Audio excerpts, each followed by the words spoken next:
Mavericks or Clippers, which team is the biggest threat to the Lakers in the West? Okay.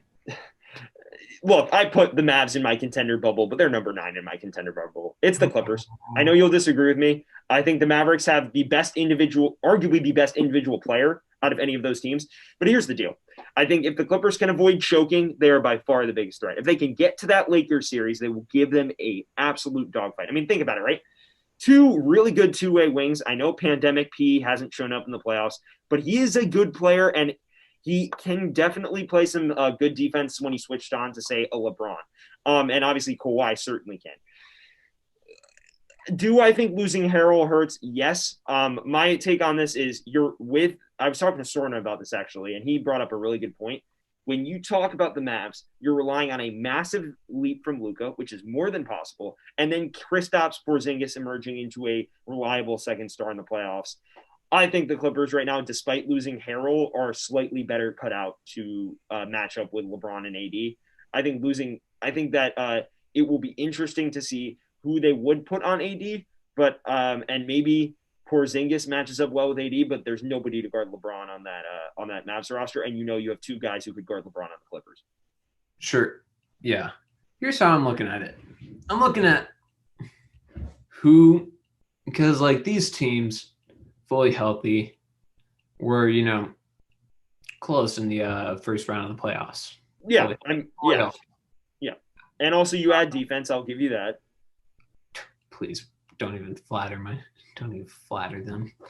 Wasn't that good of a defense performance? Fully healthy. It was closer than what it was when Kristaps went down. Here's how I'm looking at it now.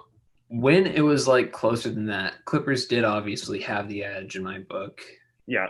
But now I'm looking at free agency in the draft.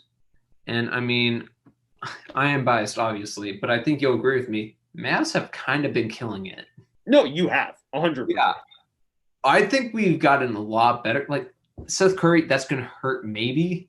But but you add some shooting, and I mean, it's not like losing offense wasn't your problem. Gaining defense is what you need to focus on. Like, I mean, it hurts because we were like the best offense.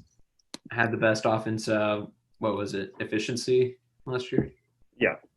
Yeah. But yeah, I think it's going to be like, unless the Mavs make one more move, it's like it got a little bit closer in the past week. 100%. Like, it's a little bit closer. Mavs need to do one more thing to put them above the Clippers, but it's close. It's close. For me, it's not so much an on-paper consideration. It's not like an on-paper like weight between the two teams. It's looking at how they match up specifically against the Lakers. And for me, when you have the biggest concern you have to have right now, at least, is minimizing LeBron. Because while Davis puts up numbers and he's really, really good and hugely important to that team, if you have a team with guards that can match up against, say, now Schroeder and I mean Danny Green's gone, but like against Kuzma on the wing and guys who can really handle some of those more offensive-minded players. And then you have somebody who can match up on LeBron and you have switchable wings. That's the biggest thing. I think Doncic's defense just isn't there for me. Yes, you have a better guy to guard AD than the Clips do. Zubac, maybe you move him on, but maybe not as mobile. Also, something we totally have to factor in is the Clippers got Luke Kennard. They had more scoring.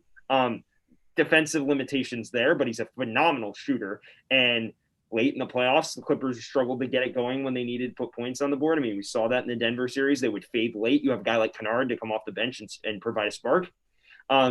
It's important. And then Pat Bev's back.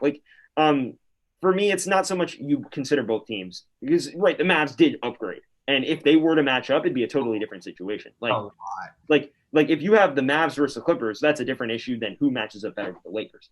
And I just think that when you have 2 guys who can switch on to LeBron and do a half decent job slowing him down, you are better cut out to handle LA than you would be with a team that, yes, has added good wing defenders, but nobody can stop LeBron. You make fair points, Samuel. You do, kid. I'm impressed. But you're wrong. Mavs for life. Respect. I would say the same about the Chicago Bulls, but we got nothing. Yeah. No,